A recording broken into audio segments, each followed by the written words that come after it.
Welcome to Conceive the Podcast, your resource for all things fertility, women's health and pregnancy, with your hosts, Jaya, Chinese medicine practitioner and Director of Natural Fertility Geelong, and me, Libby Morgan, Practice Manager and Jaya's friend.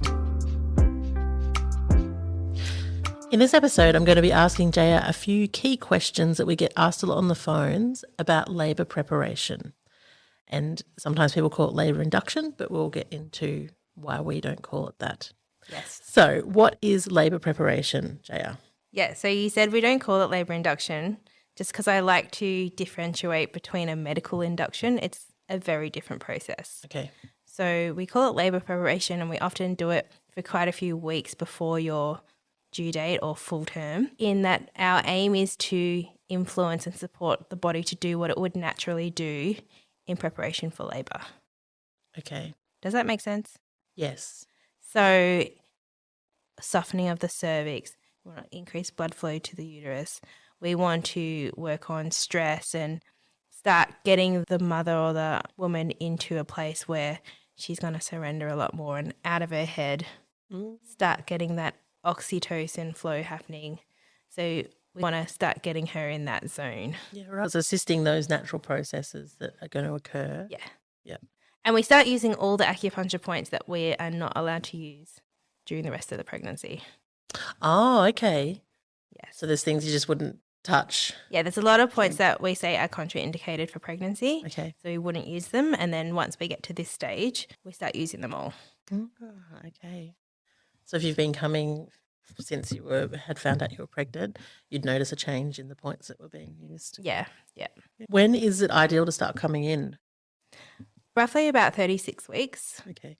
So once you're 37 weeks in your full term, then we can really start getting into things. Okay. Obviously different case by case, Mm-hmm. but in a general sense, that's the best time to start coming in. Yeah. And have you left it too late if you don't come in? No, not at all. 36? Some people come at 40 weeks. Yeah, okay. And sometimes they just need a little treatment to get them over the line. And so it can be really effective that way too as well. I find it difficult when people are wanting to come in and get labour happening early. And I think it's important to know that we don't have the same power there as a medical induction. Or some acupuncturists will say we can do that. I don't like doing it because the research has shown that sometimes when we push something that's not ready to go yet, it ends up in a longer, more painful labour. It doesn't flow the way we would like it to. So it's about supporting the body to do what it's going to do. Yeah, and we're still working on the nervous system and working, I think those last couple of weeks, especially for a first-time mum or even a second-time mum who's juggling a lot, she can be quite anxious and nervous about when the baby's going to come. So in that lead up in the last few weeks she can be in her head a fair bit. Yeah. So And just getting that nervous system prepared. Yeah, and often I find that the more work we can do with trying to soften the cervix and things like that, that once she does go into labour, it will be hopefully a smoother process. Yeah. There are a few studies done. You know how I love to talk about this. Studies. But we have them on our website linked anyway. But some of the studies that have shown how acupuncture can improve birth outcomes or labour is that it can be effective in softening and ripening the cervix. So that can be a really difficult process. I guess a lot of early stages of labour is that softening of the cervix. Okay. It can increase the flow of oxytocin. So anyone who's done the birth classes will know that oxytocin is just such an important hormone for getting labour started. And then often when it stalls or it's not flowing, midwives will say, let's turn off the lights, just you and your partner, to get that oxytocin flowing again. Mm-hmm. So it's a big part of what we do is to get that hormone flowing. Okay. It has shown to reduce the incidence of a medical induction, which is really good. And it's also shown to reduce the length of labour. Which is So we want a really, I would say, effective labour. So we want it to be as smooth as possible. Obviously things can happen in between that can change that. But in a general sense, this is what we're aiming for. Yep, this is the ideal. And I think it's also important to know that people often come in as for preparation for a medical induction as well. So a lot of what we do can still work when you are being induced for a certain reason. You're right. Can help that process a lot. And I've seen a lot of people say the medical induction was great. It was still a really great process. Yeah. There's a lot of the work we did in that lead up. Yeah. Because there's a lot of uncertainty around medical induction, isn't there? Yeah. Negative talk around it.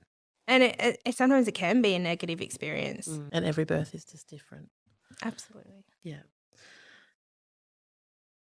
What happens at the appointment? So if you've never come for acupuncture before, but your midwife may have suggested acupuncture in these late stages, what can you expect going into a new environment? What sort of thing can you expect? So we'll always do a consult to begin with. We'll get a bit of a history, see what's happening, and then we'll do the treatment. So we'll prop you up on the table. We'll put all the pillows in the right places so you're really comfortable. And then we pop the acupuncture in. It's really gentle. You shouldn't really feel it. And we let you have a really good rest. And often when we put acupuncture in, babies go crazy. Do they? Yes. Like kicking and stuff? Yeah, it's really funny. And it's often probably that you're in a really quiet space as well and feeling a lot more. But I think a lot of women, the feedback is always is that I didn't know it would be so relaxing. Yeah. That's nice. And honestly, I hear a lot of people ask me about the success rate, and it's a really hard thing to measure. But for some people, they're coming in every week and we're slowly working on things. And for the next person, they have one treatment and that's it. Yeah. Yeah. Often when we're closer towards the end, less treatments are needed. Okay. Yeah. And also if you cancel last minute because you're in labour, we love that. Yeah. There's no cancellation fee for that. That's the aim of these sessions. Can you come in if you're in labour? Oh, yes. Good question. Yes, so sometimes early labour has started and not really progressing how your midwife or your doctor would like it to be. Yes, absolutely. It's a great time to come in for acupuncture and it's really effective of getting those contractions closer together in a better rhythm. Yeah. My dream has always been that there will be a baby born at the clinic, but it hasn't. That is my nightmare. Get the towel. We've had people, in labour but never to that point. No. It'd have to be a very quick birth. Yeah. And I've seen it a lot as well that contractions were quite long and irregular and then after acupuncture not long afterwards they were going to 4 minutes apart and yeah. Yeah, right. So it can be really effective in situations like that. Yeah. And a lot of it is that baby's ready and we're just trying to create those ideal conditions where it's a smoother process for mother and baby. Mm-hmm. Another question I have is about acupressure. It's not one I get asked often, but I know that acupressure is a thing and is used in labour. Yes. So a lot of the birth classes now are teaching acupressure.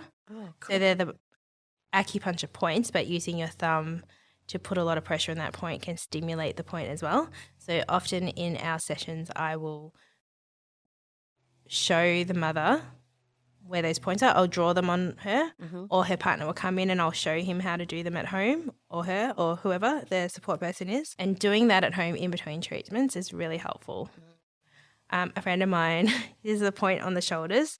She calls it the breaking waters point because she was living in a different estate at the time and I sent her the documents and her partner was doing them and her waters just broke like they do in the movies. And then she was like, wow, it really works. And you talk about the documents. We have a handout at the clinic with the different points and a great website too that we refer to. Deborah Betts is an acupuncturist and I hope I'm right in saying this, a midwife from New Zealand. And she teaches a lot of courses to acupuncturists, but she also has really great resources on her website and we'll link it in. There's a really great handout for labour preparation, but also some of the points you can do during labour for pain relief. Oh, wonderful. Yeah, so there's some really good points. My favourite of all time is there's a few points in the sacrum, so the very lower back. That's really good when a woman's having a contraction for her partner to be pushing on there. Yeah, okay. I try and teach the points, but often just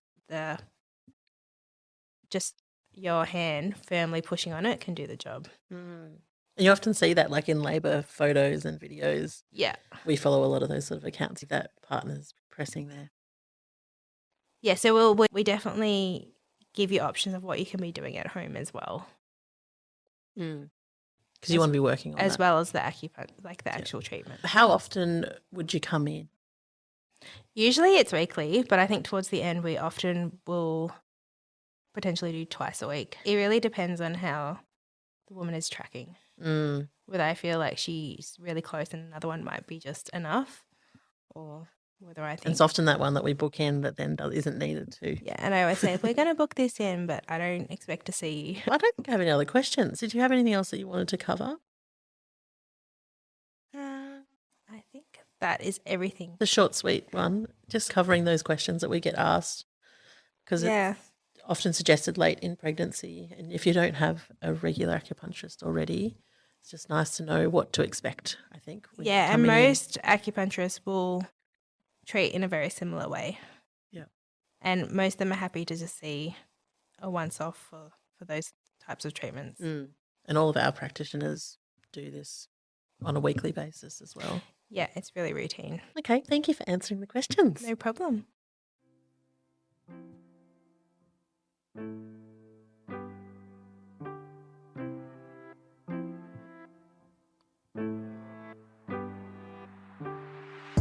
Thank you for listening. If you enjoyed today's episode, please share it with a friend, subscribe where you listen, or head to Apple to rate and review. You will find the show notes on our website, conceivethepodcast.com.au, and can follow us on Instagram at conceive_podcast, where you can also leave questions for future episodes.